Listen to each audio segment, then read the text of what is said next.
How did idolatry begin? Allah mentions in the Qur'an, the people of Nuh were the first people to invent idolatry. وَقَالُوا لَا تَذَرُنَّ آلِهَتَكُمْ وَلَا تَذَرُنَّ وَدًّا وَلَا سُوَاعًا وَلَا يَغُوثَ وَيَعُوقَ وَنَصْرَ. 5 names. And Ibn Abbas mentions the story. And this is, you can imagine, this is at a time when there's only one village on earth. There's only one civilization. And these 5 people, complicated names, but these were the original men. Wad, Suwa', Yaghuth, Ya'uq, and Nasr. These 5 people were righteous men, good people. And when they died, the people built images, statues, icons of them to remind them of their piety.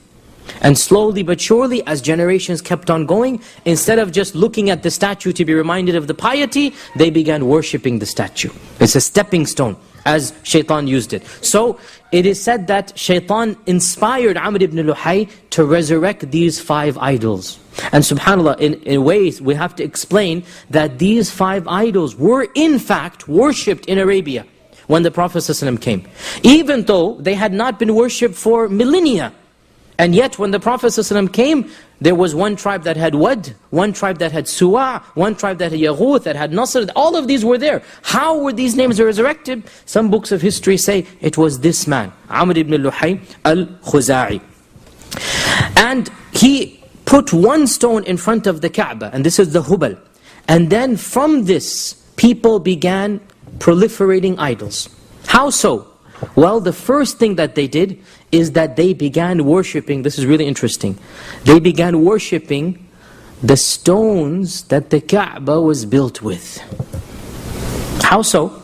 We learn from the traditions that whenever a caravan left Mecca, they would chip away and take a rock from the Kaaba. And they would take this rock as being equivalent to an idol. And wherever they went, they would then put the rock there and then worship this stone. What was the stone? The building blocks of the Kaaba. Now, we as Muslims, this is something a lot of people don't think about, we don't consider the bricks of the Kaaba to be sacred and holy. The bricks of the Kaaba are just clay and sand. It is the location that is holy. It's not the marble of the floor. It's not the silk covering of the Kaaba. It's not the bricks that the Kaaba is used to build with. It is the place that Allah created.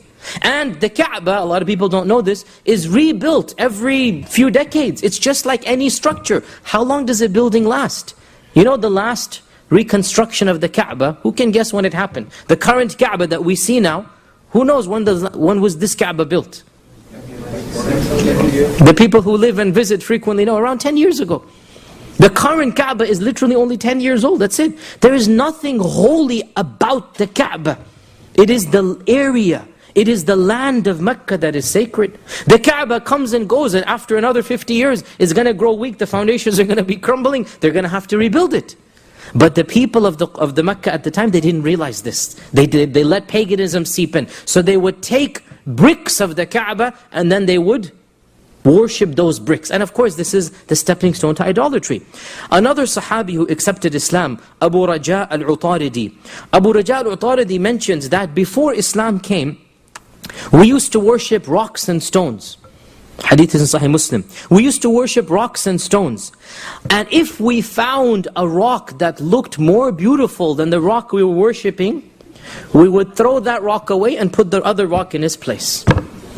And if we were traveling in the desert and we couldn't find a rock, listen to this, we would gather some sand, put it into a pile, bring a goat, squeeze some milk out of it to make the sand firm, and then do tawaf around that sand. Now, wallahi, it is mind-boggling to think intelligent people will do this, but if you go to some countries on earth, I'm not going to mention anything here because people might get offended, but if you go to some places on earth, wallahi, every street corner, you go to the middle of the jungles, and you will find people have built a mausoleum or a structure or a pagan temple, and you look and you see there's a rock with red painting or yellow painting on it. Just a rock. And you find people putting meat in front of the rock and putting butter and putting, sweets in front of the rock. And it's mind-boggling that to this day, people can act like this. That they're going to give their acts of worship, they're going to prostrate, they're going to lower their heads to a wood or a rock or a stone. And when you read this, you wonder, subhanAllah, but then you see it with your own two eyes and you see, no, this is still here. And then we talk about those who do this in our own religion, in our own culture. There are some Muslims who do the same with graves, with saints, with mausoleums. The same thing. You see it in many Muslim countries. You go and you find Muslims literally bowing their head down in front of the grave of a saint, of a wali, of a pir, doing tawaf around the grave. And you wonder, where is La ilaha illallah? This is exactly what the Jahili Arabs did.